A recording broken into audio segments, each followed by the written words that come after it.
He said it loud enough for the whole diner to hear. Some people will do anything for attention. Plates paused midair. Coffee stopped pouring.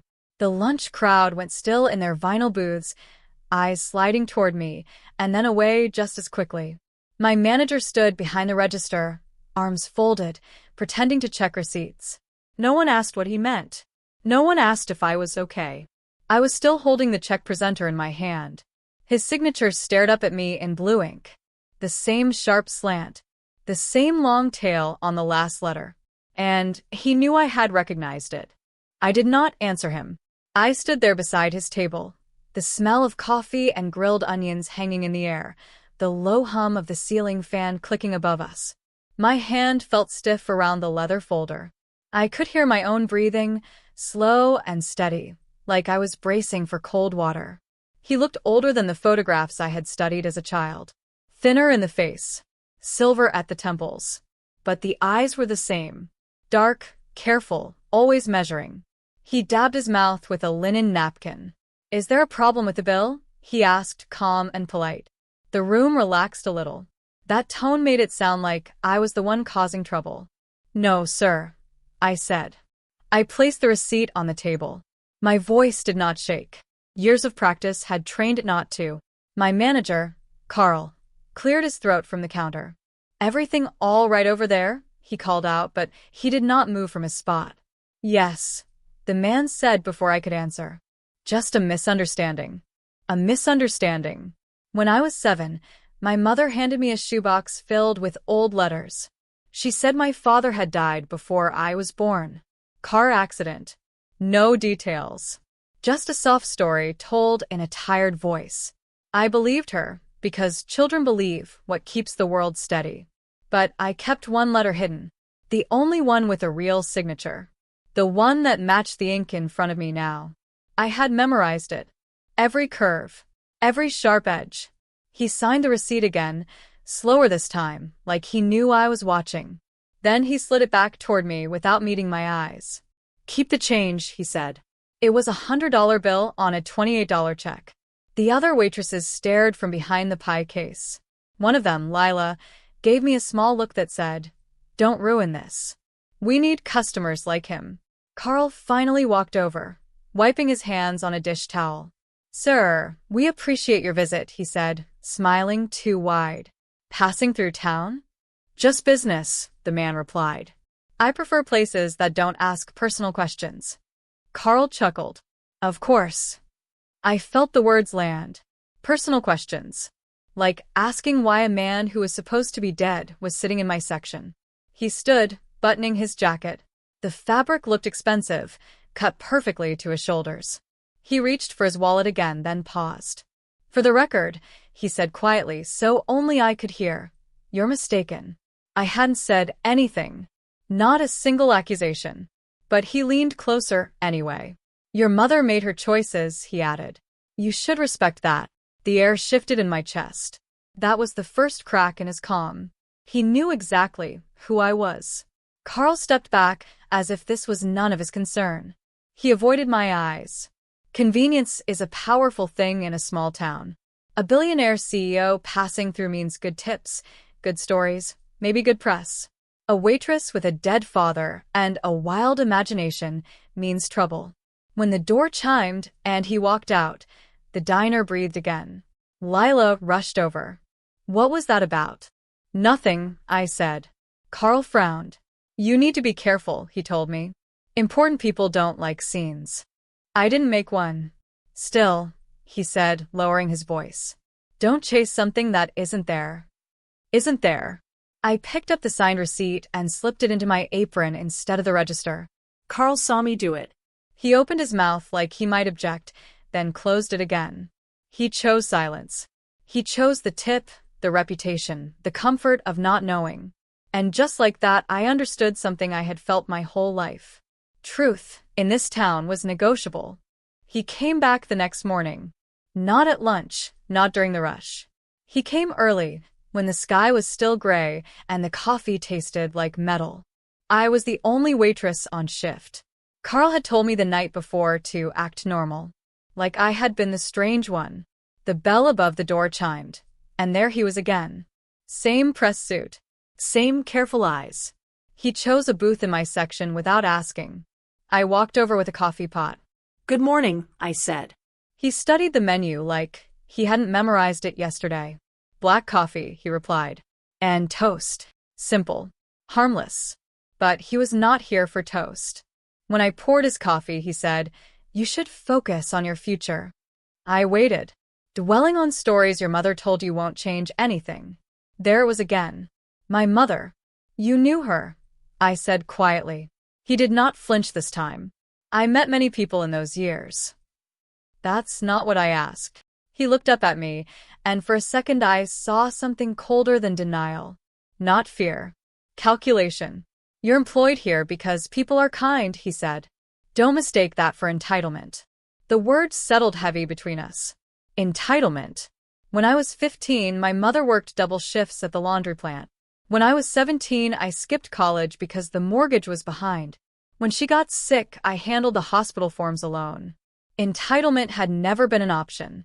He stirred his coffee slowly. Small towns survive on reputation. So, do businesses. It would be unfortunate if yours suffered. It was not a threat spoken loudly. It was worse than that. It was reasonable. Carl walked in halfway through this, keys jingling. He nodded at the man like they were equals. Back again, Carl said with a grin. Glad you liked us. The man gave a polite smile. Very much. Carl glanced at me. A warning lived in that look. After the man left, Carl called me into the storage room. What did you say to him yesterday? He asked. Nothing. He mentioned you seemed confused. I let that sit. Carl sighed. Look, he's connected. People like him can invest. Sponsor things. We need that. I asked. He avoided the question. If you've got personal issues, handle them somewhere else. Somewhere else.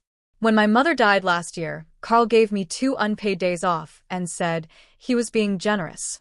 That afternoon, a regular customer told me she'd heard I'd been bothering an important guest. The story had already shifted. I was unstable, emotional, looking for money. No one asked me directly. They didn't need to. This was not the first time I had been easy to dismiss. Teachers had done it when tuition forms were late. Doctors had done it when insurance didn't cover enough. Bank officers had done it when I asked about loans. Expendable is a quiet label. It does not announce itself.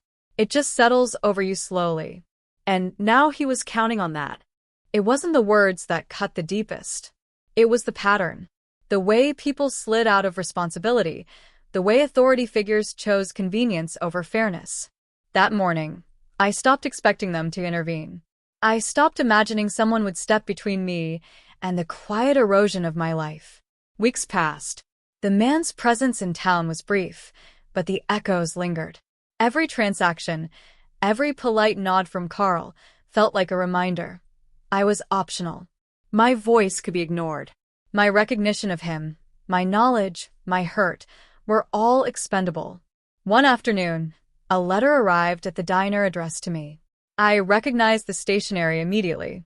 Heavy cream paper, gold embossing. My heart froze before my hands could open it. Inside, a single sheet of crisp writing, an account statement, a legal notice. Assets transferred, debts managed, all decisions executed without my consent. The signature at the bottom was unmistakable. It was him. I sank against the counter. Carl leaned over, peering at the letter. Should I call him? No, I said, my voice steady. It's fine. And it was. Because what he had crossed, financial boundaries, legal ones, personal ones, he would not see as wrong. In his world, these were not violations. They were corrections, adjustments, acts of management. And in his world, I had no right to belong. I stopped asking for belonging. I stopped asking for fairness. My mother's stories, my memories, the faint hope of reconciliation, these became irrelevant. The space I had once thought I could occupy with truth and recognition was gone. I existed only where I was allowed and no further. By the time I left the diner that evening, the sun was low. Dust motes floated in the golden light.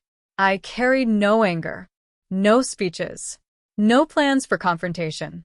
Only the quiet weight of acknowledgement. I had been measured, and I had been found expendable. And that was enough. I stopped waiting for apologies. I stopped hoping for explanations. The diner carried on without interruption, and so did I. Each day became a quiet study of distance, of measured steps and careful words. Carl noticed my withdrawal, but said nothing. The customers noticed, too, but mistook it for fatigue or disinterest. That was acceptable. Months later, the ripple of his decisions began to unfold naturally. A construction project he had funded in the town stalled unexpectedly. Contractors withdrew, citing unpaid invoices. Investors hesitated. The local news ran pieces about missed deadlines and mismanaged funds. People whispered, piecing together fragments, unaware of how closely it touched me. I watched silently. No one approached me directly. No one needed to.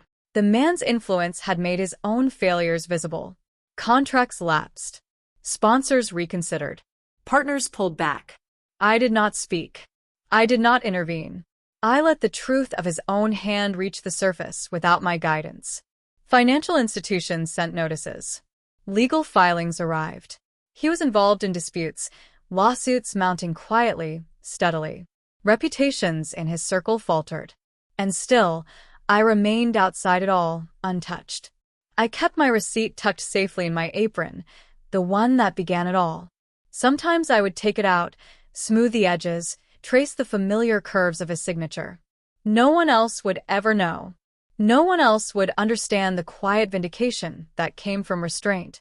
By the time the year turned, I had changed. Not outwardly, not in ways visible to anyone else. I simply moved with a certainty I had never had before. The diner remained a stage, but I was no longer a performer in someone else's story. I was an observer, a keeper of boundaries I would not allow crossed again. The man returned once more, briefly, during the off-season. His eyes searched for recognition, for reaction. I smiled politely, handed him his check, and walked away. Nothing more. No confrontation, no words, no spectacle. He left the diner the same way he had entered, with the illusion of control. But the illusion was all that remained. I walked home that evening, streets empty, air cool. The sun had set behind the rooftops. I felt the calm that comes from stillness, from knowing one has acted with integrity in silence. The world carried on, and I carried myself forward. Quietly, steadily, and finally free.